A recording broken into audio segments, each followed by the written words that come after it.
Hello students, हमने अभी तक क्या किया है 15 क्वेश्चंस हमने अभी पिछले जो वीडियोस थे उसमें हमने 15 क्वेश्चन सॉल्व कर लिए। अब हम लोग क्या करेंगे, इसके बाद कुछ नोट्स देखते हैं। ये जो मैंने नोट्स जो तुम्हें सामने दिख रहा है, इस नोट्स में क्या होता है, बच्चे अक्सर कंफ्यूज रहते हैं। और दूसरी बात क्या है, काफ़ी इंपॉर्टेंट नोट्स है।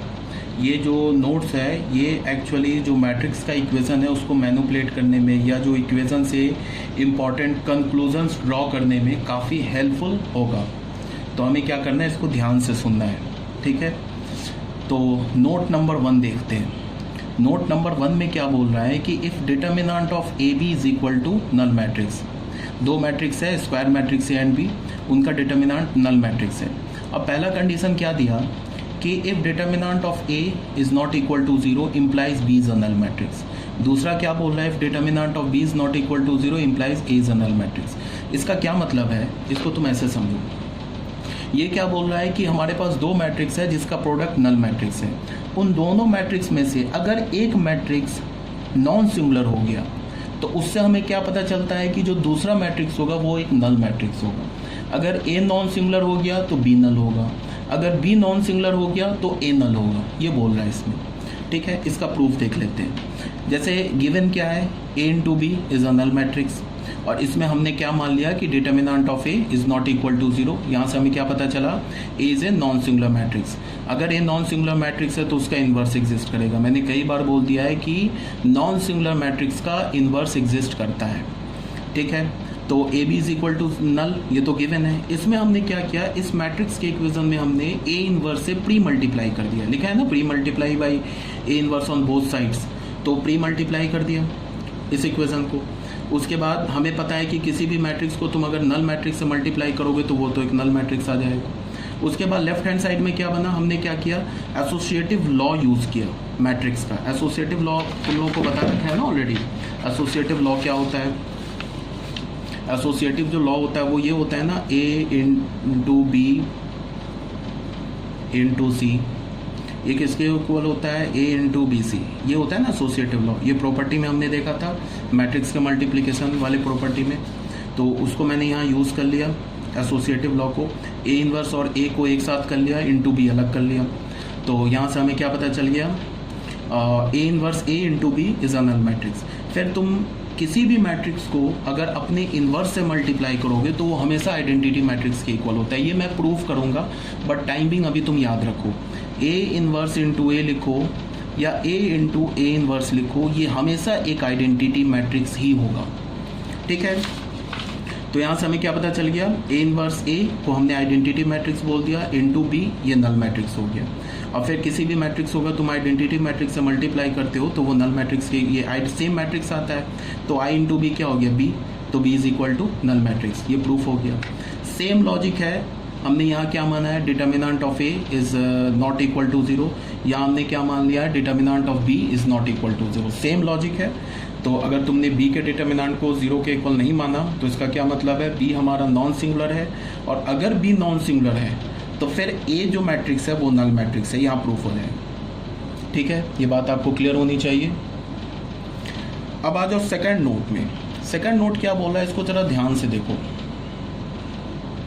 सेकंड नोट में क्या बोल रहा है कि अगर बोल रहा है कि ए इंटू बी अगर नल मैट्रिक्स है तो ये क्या इंप्लाई कर रहा है कि this implies that determinant of A is equal to 0 और determinant of B is equal to 0। बीच में और है, और किसे इंप्लाई करता है, एटलीस्ट को।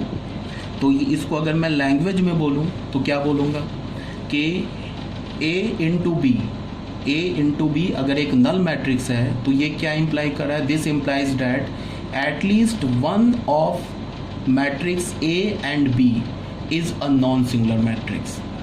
इसका मतलब क्या है कि कम से कम एक मैट्रिक्स ए और बी नॉन सिंगुलर होगा, ज़्यादा से ज़्यादा दोनों हो सकता है। यहाँ पे क्या बोल रहा है, determinant of A is equal to 0 और determinant of B is equal to 0। और का मतलब कम से कम। तो अगर डिटर्मिनेंट ए 0 के बराबर है, अगर A B is equal to null matrix है, तो ये भी हो सकता है कि डिटर्मिनेंट ऑफ ए 0 हो जाए या डिटर्मिनेंट ऑफ बी 0 हो जाए या दोनों 0 हो जाए। कम से कम एक मैट्रिक्स तो सिंगुलर होगा ही होगा अगर ए बी नल मैट्रिक्स है, ठीक है ना।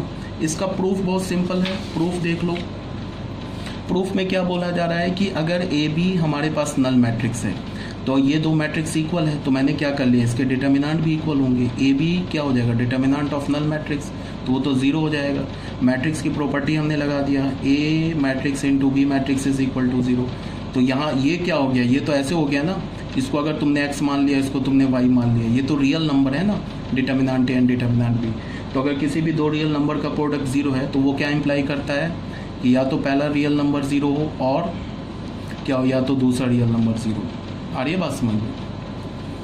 तो ये प्रूफ हो गया, ठीक है।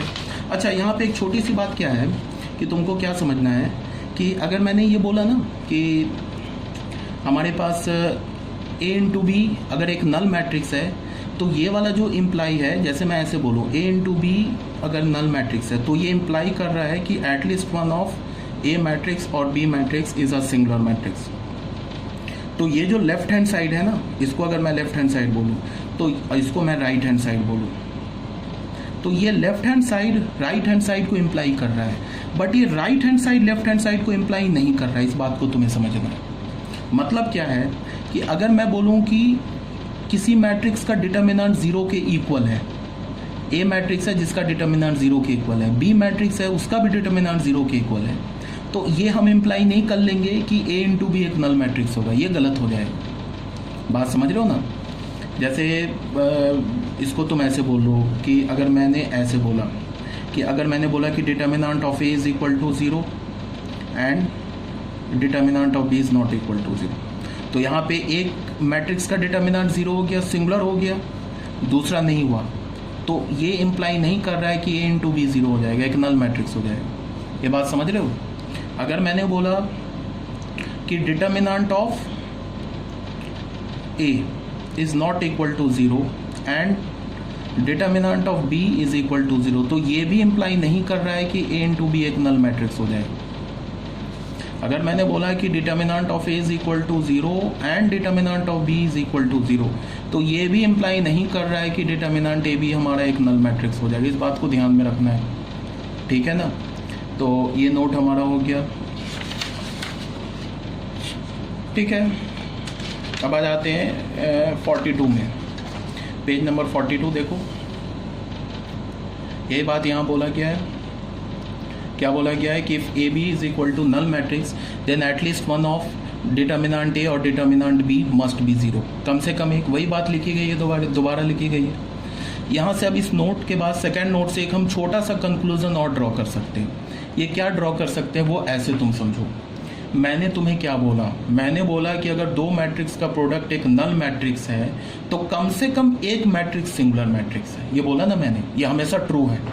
अगर किसी भी दो मैट्रिक्स का प्रोडक्ट नल मैट्रिक्स है तो उस दो मैट्रिक्स में से कम एक मैट्रिक्स, ज़्यादा से ज़्यादा दोनों भी हो सकता है, कम से कम एक मैट्रिक्स क्या होना चाहिए, एक सिंगुलर मैट्रिक्स होना चाहिए। अब अगर मैं इसी को रिवर्स कर दूं, अगर मैं बोल दूं कि दोनों matrix A matrix and B matrix दोनों सिंगुलर नहीं है, मतलब कि दोनों मैट्रिक्स का डिटर्मिनेंट जीरो के इक्वल नहीं है, तो यहाँ से हमें क्या इंप्लाई होगा, ये इंप्लाई होगा कि फिर उस दोनों मैट्रिक्स का प्रोडक्ट नल मैट्रिक्स नहीं हो सकता है।